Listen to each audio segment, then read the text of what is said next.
Welcome to the Stop Dieting podcast, hosted by best-selling, award-winning author and renowned weight loss expert, David Medansky. If you struggle to lose weight or you've lost weight and gained it back, you'll want to listen each week. Each week, you will learn tips for healthy weight loss without going on a diet, without having to follow an exercise program, without counting calories, or having to purchase special meals or products. The Stop Dieting podcast is more than just about healthy and sustainable weight loss. You will also learn how you can have more energy, feel better, get rid of brain fog, and improve your overall health. Stay tuned for another informative and insightful episode. And if you like what you hear, be sure to subscribe and share this with your friends. Hi, this is David Medansky. This is the next episode of the Stop Dieting podcast, and we have a very special guest today. It's Tiffany Cano. Did I pronounce your name right? Cano. Cano. Okay, awesome. And she's known as the blind spot healer.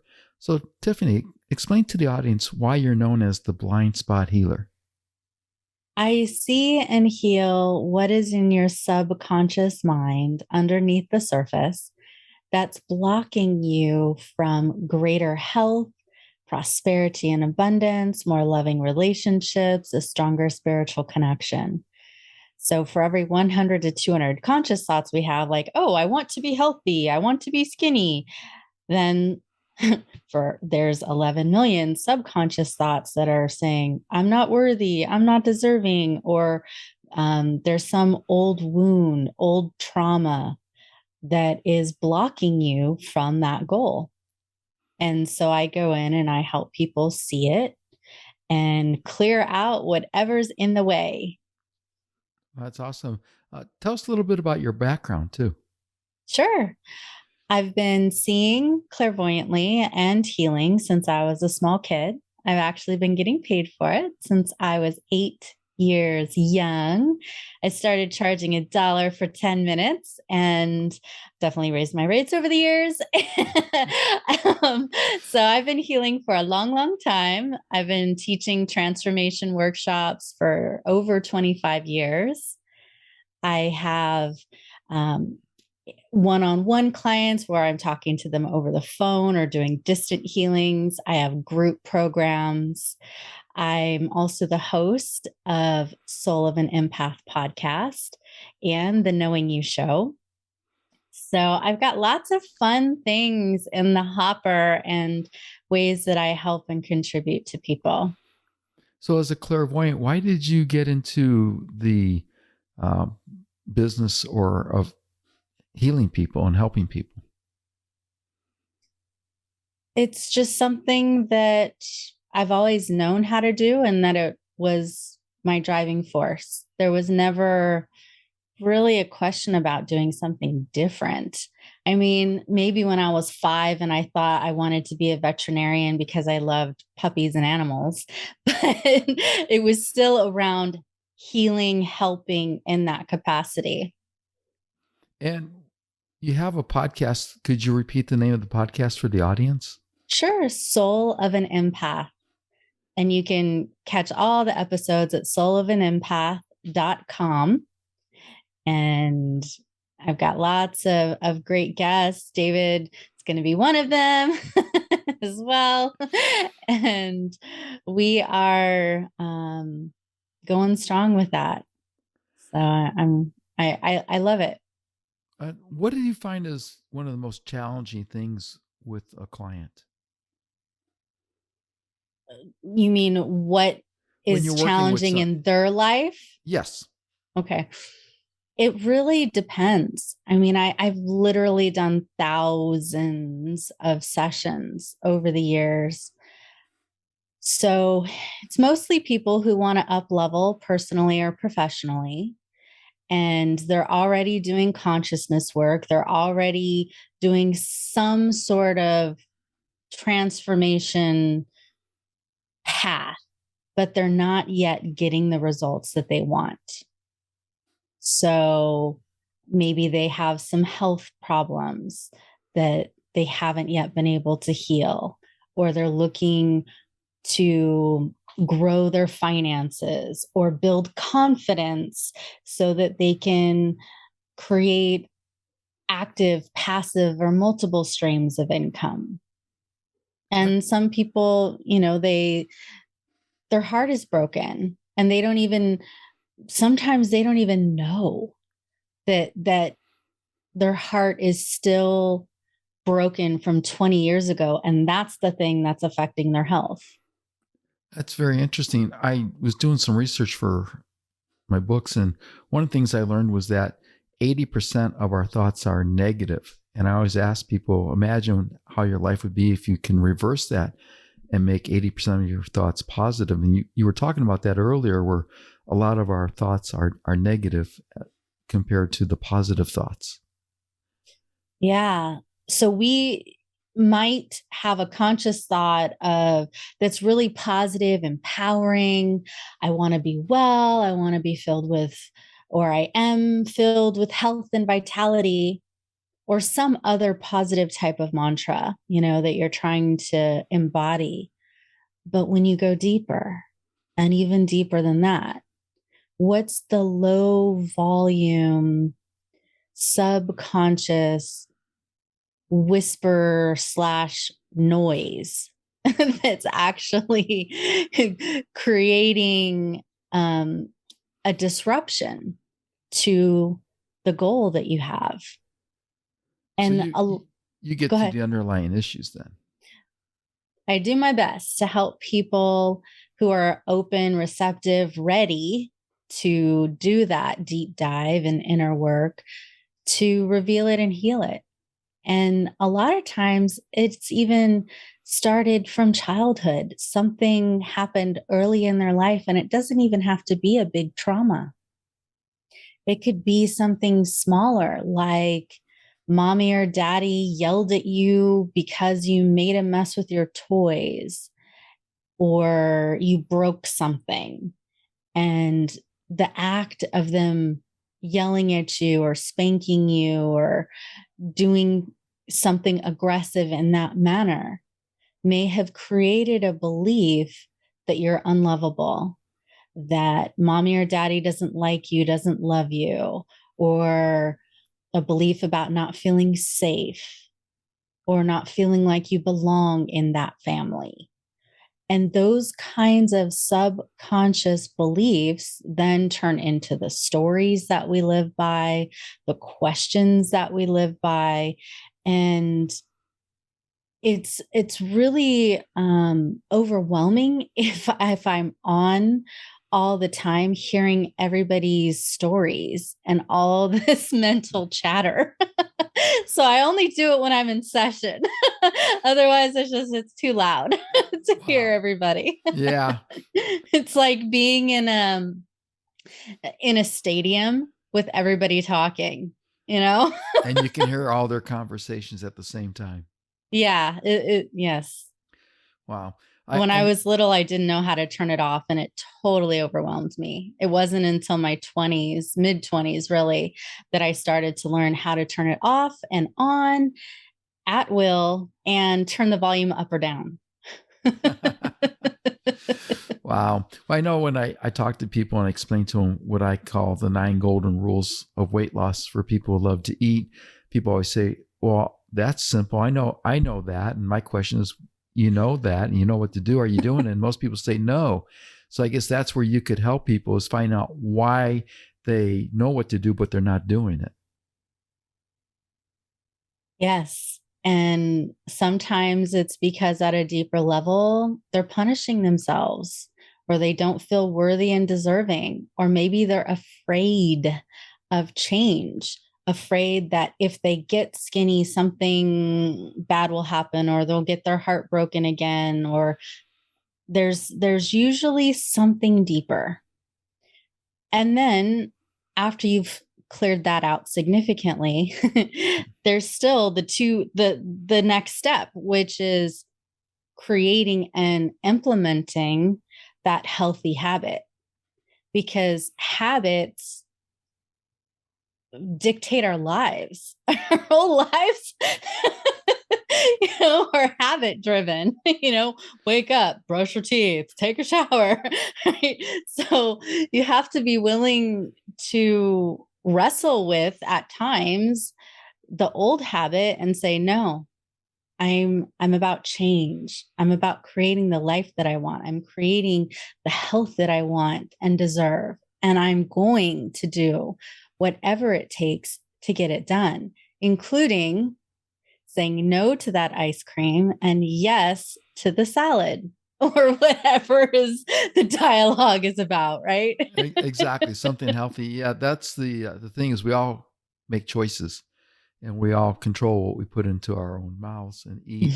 I usually tell people, figure out what you like and focus on what you like as opposed to what you want but shouldn't have, because what we focus on tends to expand.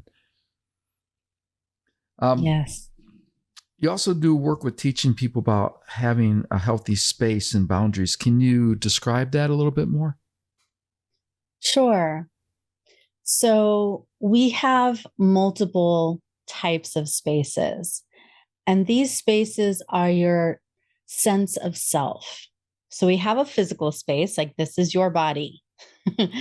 My body, your body, right? And then we have other kinds of spaces that give us great capacities in life. So, for example, we have a spiritual space. This is a space to pray, to meditate, to connect to source, to get intuition and guidance, to receive blessings and healing. And then when it's collapsed or cluttered or dirty, it often looks clairvoyantly like it's small and it's dirty, and it makes it hard to hear those whispers from your soul or the divine. It's hard to have that intuition, clarity, and knowingness about what's the next best step I should take in my life. And then we have a space called a mental space. This is a space we need to think, to communicate, to be creative. And if that space is dirty and cluttered and small, it feels like overwhelm.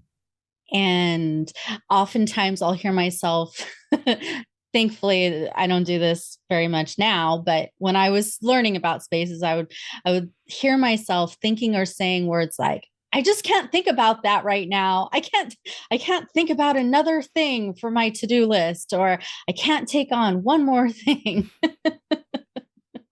So you have your own little voices going on in your own head too. Exactly.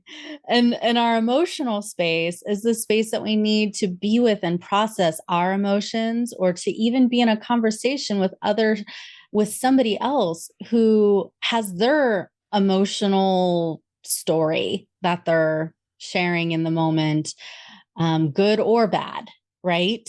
Maybe they had a stressful day and they're, kind of emotionally vomiting that out.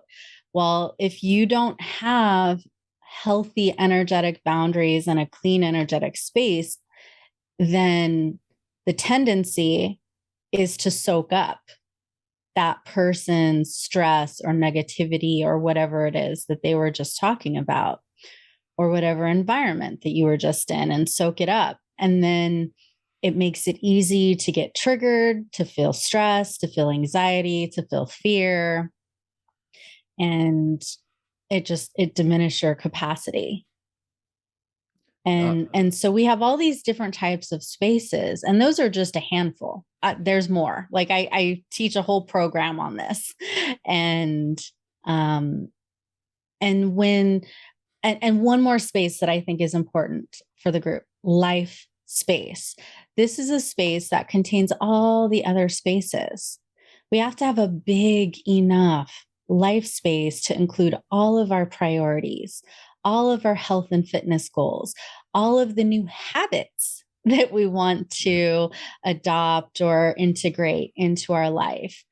If you don't have a big enough life space for sleep, for healthy eating, for fitness, for working, or whatever it is that you're doing, then it's really hard to generate even the desire to have that healthier lifestyle or habit. Make sense? Oh, it makes perfect sense to me, because I could have used your help and guidance about 20 years ago when I was practicing law as a divorce attorney. And that was one of the issues. I was unable to detach from my clients' issues, and their issues became my issues. And so I started having anxiety, depression, stress, unable to sleep at night.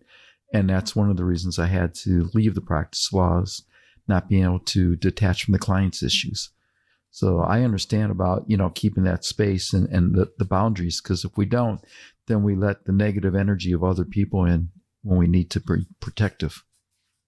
Yes. One of the main things that I help people with, and it's not what they necessarily come to me for, but it ends up coming up within the conversation, is how to have healthier, energetic space and boundaries so that, they're not bringing their work home the way you did 20 years ago. So they're not soaking up other people's feelings and emotions, or going in public places and soaking up the toxicity there. And let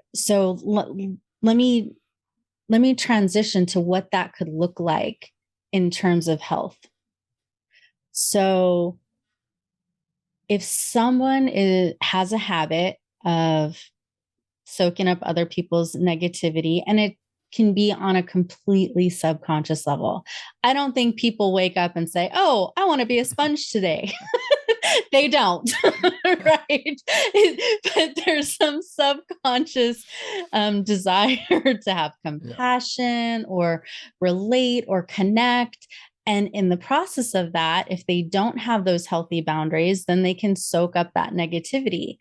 And then at a subconscious level, the body might start to guard and protect themselves from the negativity, then creating a layer of fat, like a fat bubble shield that is guarding and protecting them.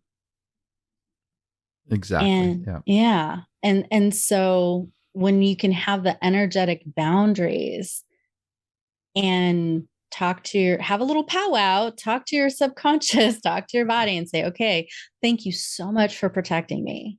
And now we're going to do it in a healthier way. So please, let's release the excess weight, the excess toxins, the negativity and negative emotions that you've been carrying from other people, other places, and any that you self-generated as well. Release and empty all of that out from head to toe. And we're going to be safe and protected with healthier energetic boundaries and living from a belief of, I am safe. It is so." And that paradigm shift can be very helpful. Oh, that's terrific. I appreciate your sharing that with the audience. Switching a little bit, have there been any books that have influenced you, or are there any books you can recommend to the audience that can help them?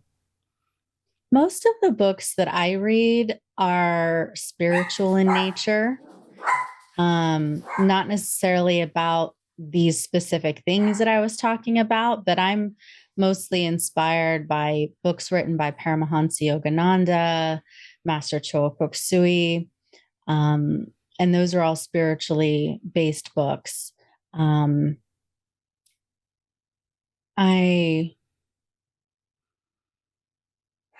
can't really think of any others at the moment. I've got a bunch of bookshelves. I'm sure if I walked over there, I could tell you more. I've got a bunch of books on homeopathy, on Eastern medicine, on aromatherapy.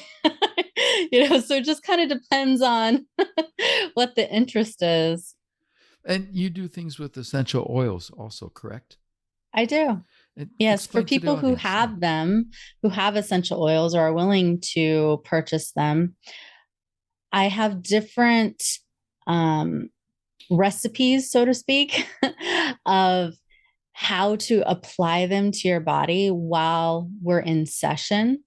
And most of the time, I use my intuition to know what oils someone needs. And the use of those oils can go in at a physical and psychological level to dissolve and disintegrate some of those emotional blocks that we talked about. So, in addition to the energy healing that I'd be doing simultaneously, when you add the oils, it just seems to go deeper and faster. So, it's optional, but I love it. I love applying oils. And how can someone in the audience reach out to you and get in touch with you for a session or for your essential oils or to connect with you? My website is highlyperceptivepeopleacademy.com. And on there, there's also a free access to my money magnet program, which has 20 minutes of prosperity healings over 20 days. And my soulofanempath.com will give you access to my podcast. And all of my links are on Linktree. So Linktree is the URL is linktr.ee/Tiffany Cano, TiffanyCano. And that'll get you to everything. But if you just want to have a 15-minute conversation with me, just go to tiffany15.com and we can have a 15-minute complimentary call, and I'll show you where your blind spots are and how you can heal those. A lot of people use essential oils, but they probably are using it the wrong way. What's your opinion on some of the other people who are promoting essential oils who aren't trained properly in it? I can't comment on that so vaguely. I've had really good essential oil practitioners that I've been exposed to. So all of my experiences have been really good. Desiree Delaunay is exceptional with essential oils for emotional healing. And she's written 4 or 5 books. I have every single one of her essential oil books. I highly recommend that if you want a resource specifically for oils. I'm also a doTERRA rep. So you can ask me in that 15-minute call with me if you want some oil recommendations specifically for what's going on with you. So you can get that at tiffany15.com and get on my calendar. That's terrific. I highly recommend that people do that, because I know that there's a lot of people promoting essential oils and they don't really know what the underlying issue is. They just kind of make recommendations. Well, you need this product or that product, and this will help you or that will help you, without knowing how they work or why they work. So that's why I always like experts like yourself to recommend, so that people understand and get proper advice. It's much like the weight loss industry. There are people who promote certain diets that are unhealthy, and you'll get some results, but it may be temporary. It could be extreme, and a lot of times it could be detrimental to your health. So that's why I like having experts like yourself on to talk about it. Thank you.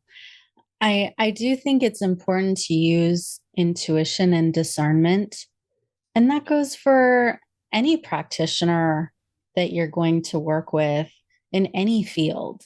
I mean, listen to your heart. It's got great intuition, and you'll know if there's resonance and a good fit. And you can also do a little research. I mean, look them up online, see what's there. Definitely. Who's been a person who's influenced you a lot in your life? Someone alive or someone who's already passed. Is there anybody in particular? My 2 biggest influencers, Paramahansa Yogananda and Master Choa Koksui. Master Choa taught me a lot about energy healing and clairvoyance. I was an instructor for him in my 20s. He's written 30 plus books, no longer alive, but he was definitely a huge part of my life that helped me turn healing into a business. And because I was doing his work, I then had the confidence to open up a healing center, a holistic healing center, when I was 23. That was my big dream as a teenager. And I accomplished that. And Paramahansa Yogananda, that is my guru and my greatest spiritual teacher. Doing his meditations, his teachings, I feel a visceral, tangible presence of the divine within me and around me in ways that I haven't experienced with others. I mean, it's deeper, it's bigger. And I've been studying from different healing masters from the age of 13 years onward. I've been meditating since I was a teenager. And I spent most of my 20s and first half of my 30s traveling the world to meet saints and holy masters and healing masters from around the world. So I understand and feel and know the different calibers and quality. And I would say that those two by far are my greatest influencers. What one piece of advice could you give the audience to help them along in their spiritual path? Love. Could you elaborate a little bit more about that? LOVE, period. Love. more like the Beatles song, all you need is love, huh? Actually, one of the Beatles was a follower of Paramahansa Yogananda too.